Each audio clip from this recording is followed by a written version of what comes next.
Hey people, what's up? It's Jameel, and I just want to talk a little bit about some of my adventures.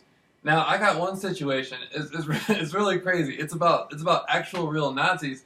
Now, when I was doing my research, my conspiracy research for as long as I did it, one of the groups that I attracted into me. Now, mind you, when I'm doing my research, I know this stuff is real. I know there was actual Nazis who were here in America.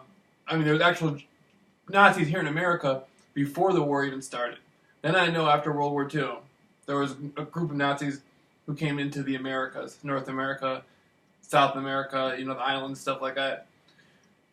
But mind you, when I'm doing my research, we're in the 2000s. And I'm taking this stuff seriously. I know these people are out there, but I don't know. It's not real. Something isn't truly real until you experience it. Reading a lot of books and asking a lot of questions and watching a lot of YouTube videos is one thing. Then going through the actual experience of experiencing these groups and these people is something completely different. And so I had pulled these people, their attention to me through my research. And so for whatever reason, they're one of the most elusive groups too. The Nazis aren't as tangible as most other groups. I mean, they slip and they slide easily. And anyhow, but when I say Nazis, I'm not necessarily talking about 100-year-old men or 90-year-old men. I'm talking about their children, their children's children. The generation has come down.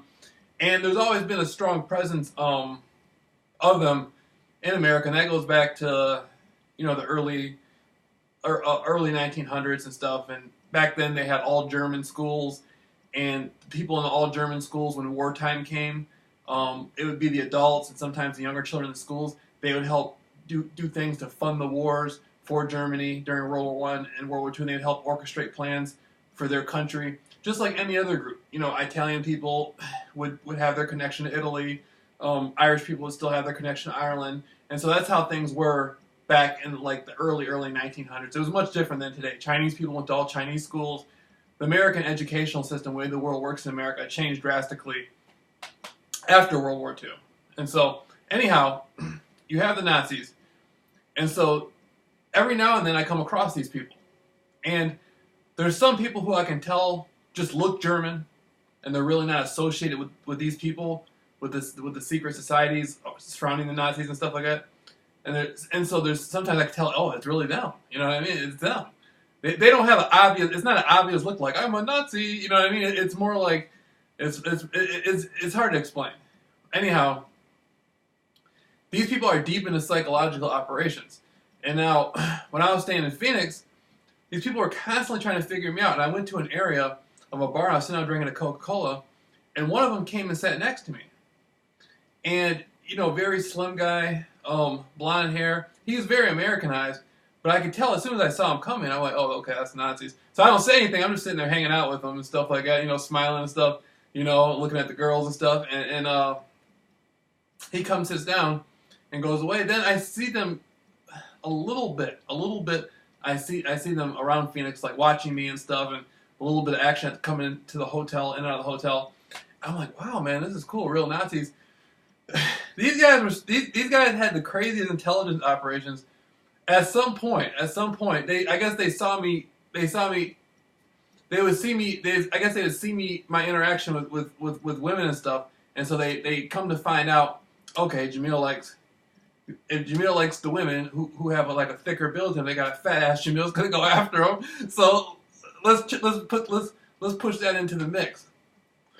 Every liquor store I went into, every store I went into, every place I went, they'd have a woman. They have a woman with boy bending over, and so I go into this one store, and they had this woman, and she had the fattest ass in the world. These people would go, I don't know where they found the women. They must have put an ad in the newspaper. I don't know how they found these women. I mean, I'm sure they didn't put an ad in the newspaper. They knew what to do with all their networking skills. But I would walk into a place, and they had a woman. And at this point, this has been going on for a couple of days, and I'm like, man, this is crazy. This is absurd. You know what I mean? I'm thinking like them. And I say, Jameel, what's gonna? Are you gonna be quiet and not say anything, or how are you going to react to this? And so I said, what? If I like it, I'm going to say something. And so I walk into the store, and this is at the point I'm getting tired of all this stuff, man. And so I walk into the store and I see the woman bent over. Her ass was so fat. And I go, God damn, like that. And everybody, all the people around the store, they were in on it, but they all just look at me. They all just look at me. And one of the girls, there was a short, like sort of skinny Hispanic girl, and she was she was laughing. She was waiting to see what my reaction was going to be. Like she was smiling and stuff. And you know, I'm like, God damn. As soon as I say it, the woman like gets up, doesn't even look at me, and just walks like it was all part of the operation. So I'm like, oh, okay. I'm like, oh, okay. You know, she don't want the real deal. That's on her. And so I go ahead and I leave. Next time I'm out there, and now I'm out there in Phoenix hitting the jump rope, right? And it's hot and stuff like that. And so I walk into a store, and they had a chick pull up. Boy, she was stacked, right? And so this is the Nazis. I'm pretty sure. I mean, it's the gang stalker program orchestrated, but the Nazis are probably the ones coming up with the blueprints on what to do and passing it. It probably goes through like 20 people before it gets to the gang stalking program. But they sent the female in, and so I saw her. I look out in the car, and her boyfriend's out in the car. He's looking all scared and stuff. He's sitting there in the car like he's scared. And I'm thinking like, why is he scared? You know, like what are you scared about? And so I see her, and she looks good, and she comes up to the counter, and so I'm just like, man, let me get a box of Magnums. And so you gave me a box of Magnums, and I put the Magnums on the counter. I go right next to her where she was standing. I go, bam, like that.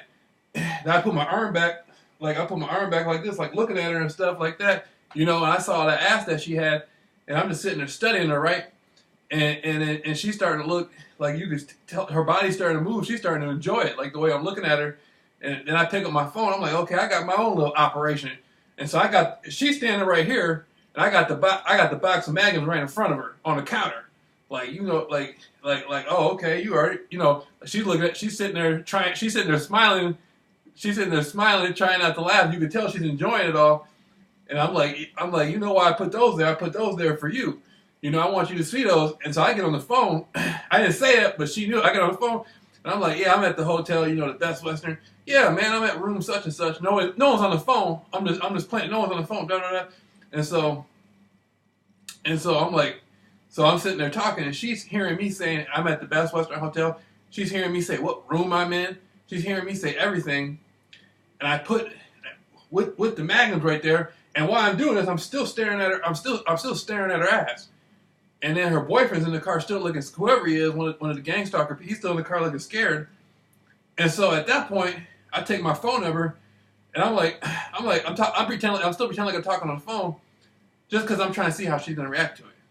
And I ended up writing my phone number down on a piece of paper and just leaving it. And then I picked up the Magnums like that and went bam, it blew up my phone number right there. You know what I mean? Just like that. I never actually. Of course, she never called my phone. See, the gang stalker program had these people so spooked, they think they can't contact you. They think, oh my God, everywhere I'm going, I'm being followed and stuff, and I'm working for the program, blah, blah, blah. And, you know, I just let her know, if you want to come back to the room. And then she's walking out to the car with the guy, and the whole time she's walking out, she's steady looking back at me inside the store. She's walking out with him, but she's walking out to the car to get with him, but she keeps looking back, looking at me. And so at that point, I'm going to the hotel. I'm kicking it, right? I'm kicking it at the hotel. Then I end up meeting another girl. I end up meeting the female there, right? And now she was called in specifically to do the gang stalking, but at that point, she didn't really know what was going on. She looked like she needed money real bad, and they were using her for something. And so that's when I get it. That's when I start talking to her. We end up going back to the room. I was talking to her and another guy who was around. Who he worked there. He worked there at the place at the Best Western. He worked there, and so he's just sitting there by the pop machine. I'm just talking stuff. I'm talking to her, and so I get her back to my room, bring her in there. I got the Magnums already, right? So I bring her inside the room, smash her real quick, boy. Had her in there screaming her goddamn head off. And so I'm like, I'm in there, boy. I'm in there. I'm trying to run through that damn box of Magnums. She's like, I gotta go back to my room. She's like, I'm sore. I gotta go back to my room. I'm tired. I gotta be up tomorrow. I'm like, oh, okay. And so we get through. She's walking out the room, right? And the next day they're using her in the program. That's the only reason why she came to the hotel to begin with. They had it set up to where they were giving people free rooms at the hotel that needed a room for the night just to participate in the gang stalking with me. Then they had the Nazis, and then they had the Masons in there, right? But that was a personal victory for me to be able to do that, to say, yeah, the program brought a girl in to the hotel for the purpose of trying to agitate me, but guess what? She still got smashed before it all happened. And the next day they were using her. The next day I came out of my room. This is how they did it too. They moved her from the upstairs to the downstairs, and so I come out of my room and I'm walking, and so I'm like, I look back and they got her looking, and I'm thinking like, you know, like I already you know, like, what are you looking at me like? If you're working for the program, but I already fucked you. So what's the problem? Like, why am I supposed to be mad? You know, and so that was sort of like the psychological thing the Nazis did, was set stuff up with women, but they had all kinds of women, man. They had all kinds of women out there in Phoenix doing that. And this is part of the game. I'm not saying this stuff just to, I'm not trying to be like too short and tell some damn freaky tale or something. What I'm trying to do is tell people this is all real. This is all part of gang stalking. They use women against you. And so, I mean, that's just what it is. You know, that's just what it is. And, you know, the way I feel about it now, at first it's kind of uncomfortable because you're not used to it. But the way I feel about it now, if a female is being used against me, I'm just gonna look at her. You know, if she gets too used to the role, she might really want something. So that's how I feel about it. She might get too used to the role. She gets too used to the role. She might want me to lay it down for her.